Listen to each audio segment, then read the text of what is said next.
Caríssimos irmãos, caríssimos radiovintes, internautas.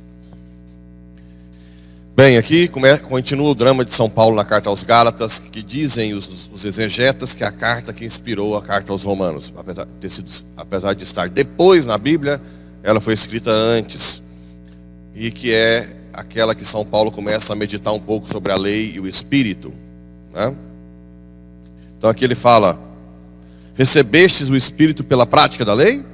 Ou pela fé através da pregação, né? A pregação é importante, porque pode fazer que você tenha fé.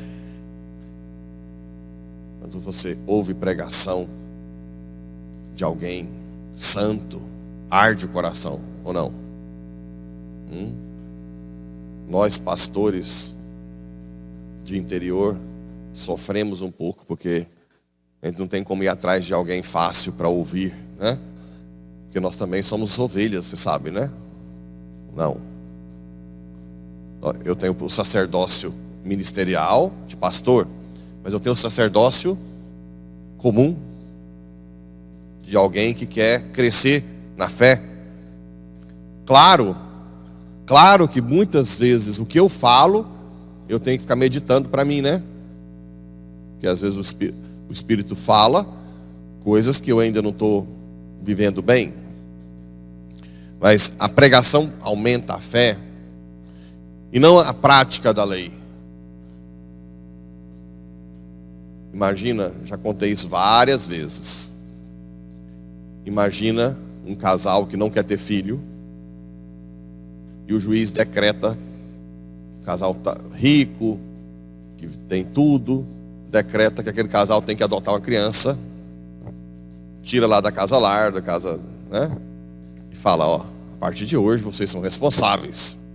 Tudo que for preciso para a criança, levar no hospital, acordar, né? Amamentar. E tem um monte de lei. E se vocês não cumprirem, vão ser presos. E o casalzinho que estava curtindo a vida doidado, vê o menino chorando, aquele negócio, tem que ir lá e dar comida. E dormia até 10 horas da manhã, acorda 2, 3 vezes à noite, né? O passeiozinho no lago toda hora, viajar para Goiânia para comer no restaurante, acabou. Passa uns tempos, tá com aquelas olheiras, uma raiva, ou não? Querendo matar o juiz. Não aguenta, depois de 3 meses, fala, pode prender. Eu não aguento mais. Agora pega o casal que está há 5 anos casado, querendo ter filho, não consegue. E de repente engravida. E a criança é muito mais enjoada que essa. Não fica a noite inteira acordada. Dor de barriga, dor de zóio, dor dos ouvidos, dor de tudo. Aí você encontra o casal, depois de 3 meses, um zóio de guaxinim, né? Tá quase tudo preto assim. Aí você fala assim, e aí? Arrependeu? Não. É a melhor coisa da minha vida. Uai. O que mudou?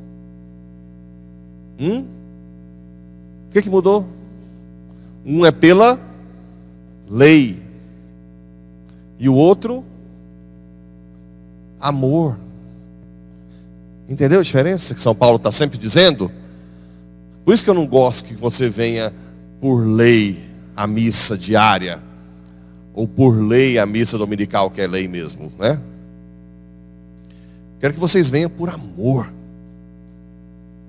Eu não quero que vocês fiquem dormindo. Quem não pode, paciência.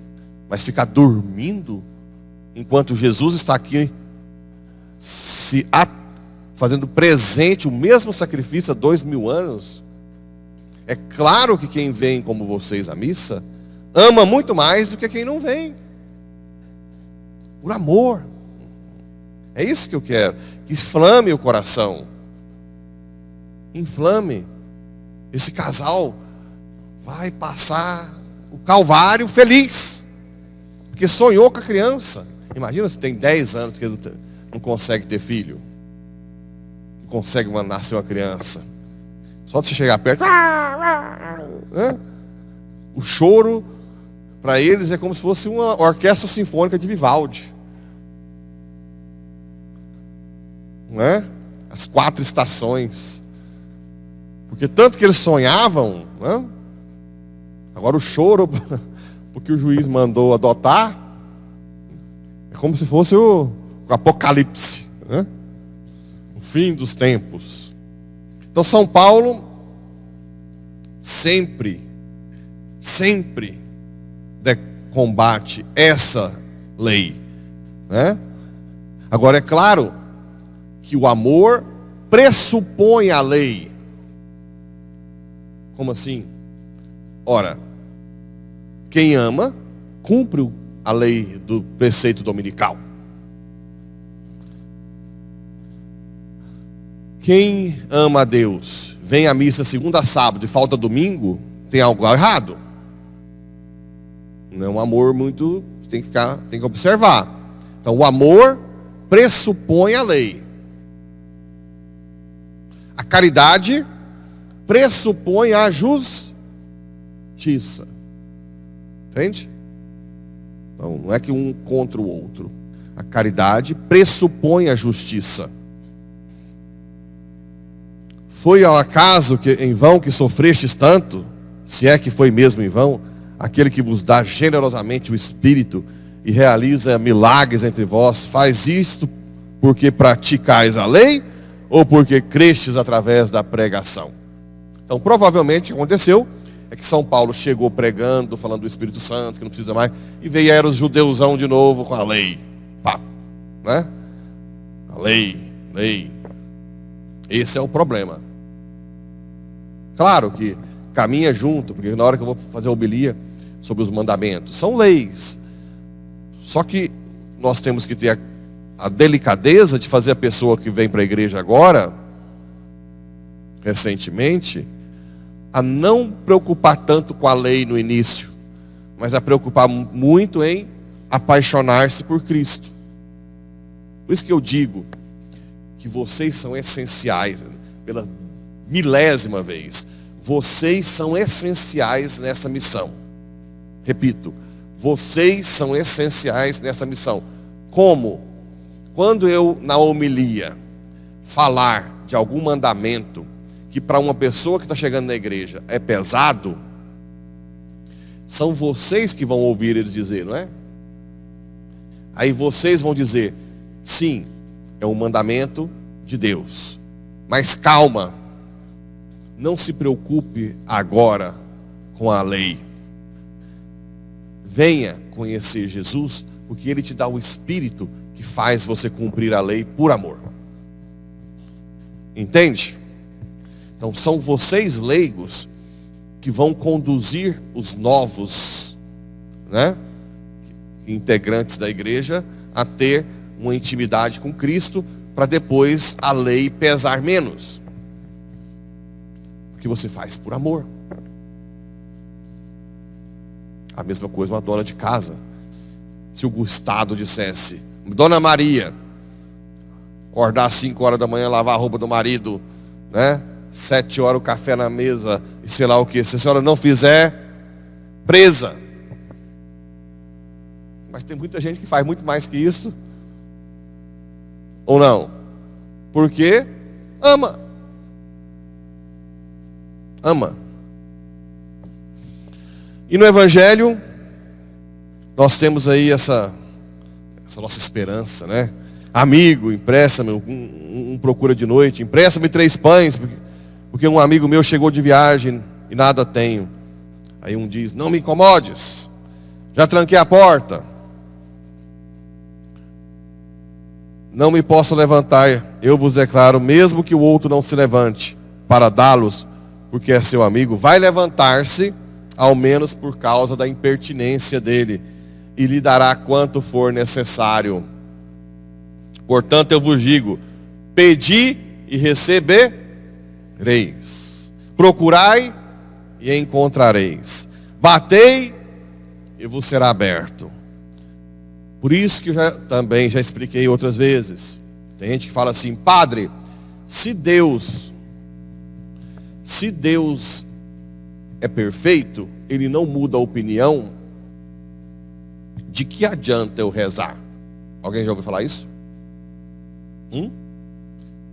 Ouviu ou não?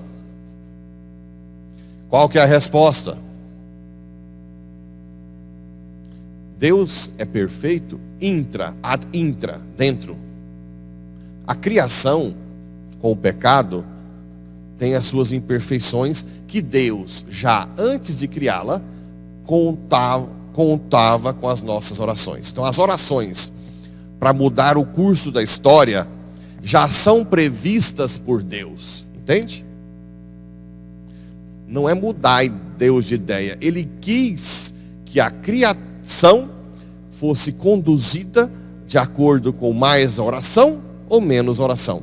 Um povo que reza mais, a história daquele povo é diferente de um povo que não reza nada. Você tem poder de mudar a história com a oração. Não porque Deus muda de ideia. Ele já previa isso. Já previa isso. Entenderam ou não? Por isso que pedi e recebereis. É claro que se você já tem uma vida íntima com Deus profunda, você não vai pedir futilidades. Quando você vem para a igreja e não tem ainda uma intimidade com Deus, você vai ficar preocupado com coisas besteiras. Ir lá não ter acidente. Não é tanta besteira, né? Só proteger de acidente, o filho passar no vestibular, a empresa não quebrar, não ter doença e tudo mais. Mas isso não dura sempre. Você tem que aprofundar a sua fé e ter os olhos no céu, que uma hora vai acabar a sua saúde. Né? E não quer dizer que Deus não está te ouvindo, é porque você está pedindo uma coisa que não vai durar. Também você tem que ter a reta razão. Mas Deus já conta com as suas orações desde antes da criação do mundo. Então pede no Espírito. Esses últimos dias mesmo, eu estou na escolinha, eu nunca passei por uma agonia tão grande, né? Só que o que acontece? Eu falo assim: Senhor, eu quero sentir o que o Senhor quer que eu sinta, eu quero pedir o que o Senhor quer que eu peça. Eu estou quase saindo da primeira morada para a primeira e meia. Estou brincando. Estou quase sendo sugado um pouco para o alto, né? Para entender o projeto de Deus. Senhor, eu quero me abandonar em Ti. Eu quero ter confiança em Ti. Eu quero Te amar mais. Entende? É a hora da agonia que você fala mais: Senhor, que seja feita a Tua vontade. Eu sei que o Senhor não quer crianças mortas no ventre. Eu sei que o Senhor não quer uma criança na escola que induzam ao erro do pecado grave da sexualidade. Eu sei que o Senhor não quer. Então, eu peço porque eu sei que o Senhor não quer. Mas eu quero estar em paz contigo. Né? Além do que, quando a gente reza mais, a gente fica mais íntimo, né? Com Deus. A gente fica mais forte, mais próximo. Tudo tem, não sei, você fica meio dono do mundo, né? Então, aproveitem. Rezem muito. Peçam aquilo que o Espírito te colocar no coração. E acreditem, porque a sua oração pode mudar a sua história, a história do Brasil e a história do mundo. Assim seja.